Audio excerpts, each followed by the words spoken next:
Hi, this is Bruce Lussels from Zora Outdoor on behalf of ExpertVillage.com. We're going to talk about making a campfire and taking down a campfire and campfire safety.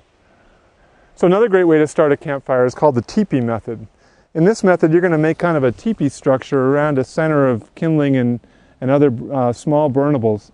And that's going to cause, the fire is going to climb up through that teepee and it's going to start, get a nice upward moving flame going.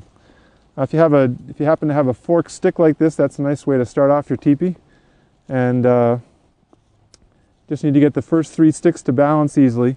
And then you're just going to balance a whole bunch more sticks on top of that.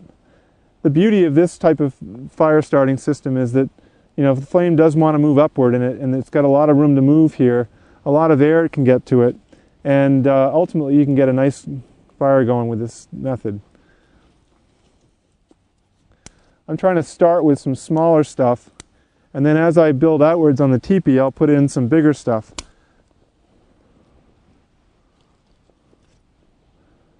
You have to be a little careful not to tip the teepee over as you go.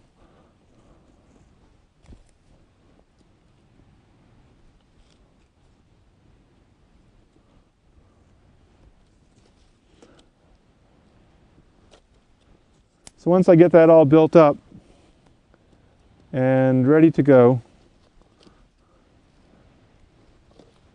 ideally I'll have a 1-match fire here that I can start with a single match, and that'll give us a whole night of warmth, entertainment, and potentially cooking as well.